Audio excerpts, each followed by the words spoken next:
Hey guys, welcome back to the Smokestack Diesel channel. Today we've got a 16 Duramax LML. Issue with it is got check engine light for glow plug cylinder 7. So we're going to be changing that glow plug out. So cylinder 7 is going to be on the passenger side at the very back. So we're going to pull this tire off and take the inner fender out and get to the glow plug from inside the wheel well. All right, first thing we're going to do is take off the inner fender here.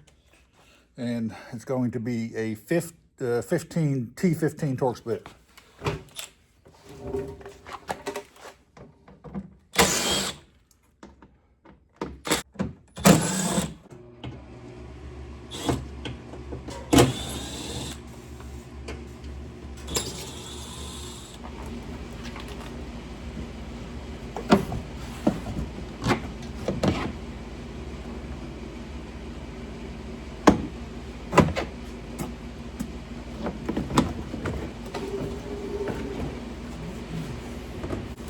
All right, once you get your inner fender out, I'll get the camera, get you in here, get some light in here. We're going to be going after the very last glow plug back here. Super easy to get to since we got this inner fender off. I couldn't imagine even trying it from the top side, but all your glow plugs are right here in a row, 8mm, boom, you're ready to go. So I'll get the camera set up and some light in here, and we'll get this going. All right, just to kind of show you what it looks like real quick. Right there's number 1, 2, 3, 4, or 1, 3, 5, 7. So 7 is our culprit. So we'll be taking out this rear glow plug right here, replacing it, and it's going to be a 8mm nut for the wire on it, and the actual glow plug is 10mm.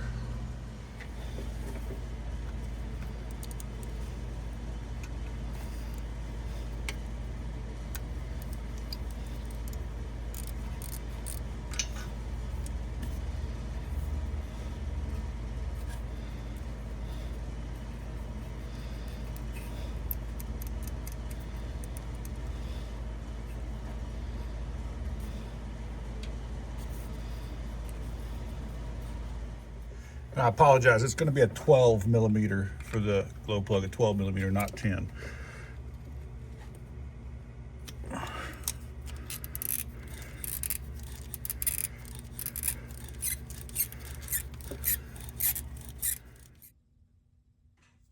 All right, so here's our old glow plug. You got a multimeter, so we're going to turn it to ohms.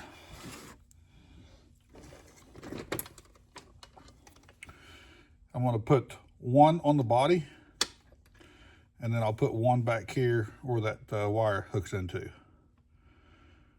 Okay, so we're 4.5, give or take. That's very, very high resistance for a glow plug. So here's our new glow plug. Here's the part number, and I'll put it in the description as well. So let's see what our new glow plug is. Should be about 6.6, 0.7, somewhere in that range. We're at 0.7, so that right there tells us, yes, that glow plug is definitely bad. The resistance is way too high in that. So the computer was right. We know we're changing the right glow plug, so let's go ahead and get this one in.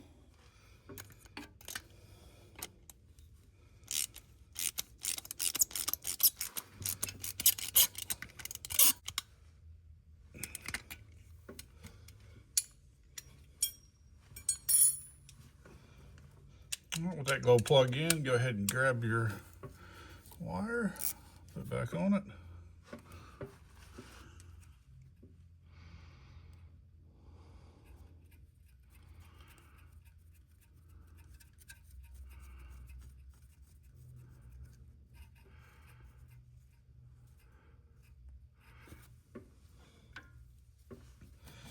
And just do a little snug on that one.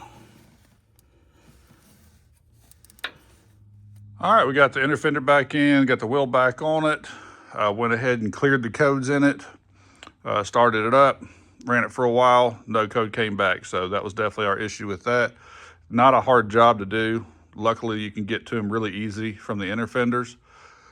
But that's going to be a wrap on this one. If you guys have any questions, let me know. I sure appreciate you guys for watching. If you would, hit the like and go ahead and subscribe, and I'll have some more videos out on who knows what next. I appreciate it. You guys have a great day.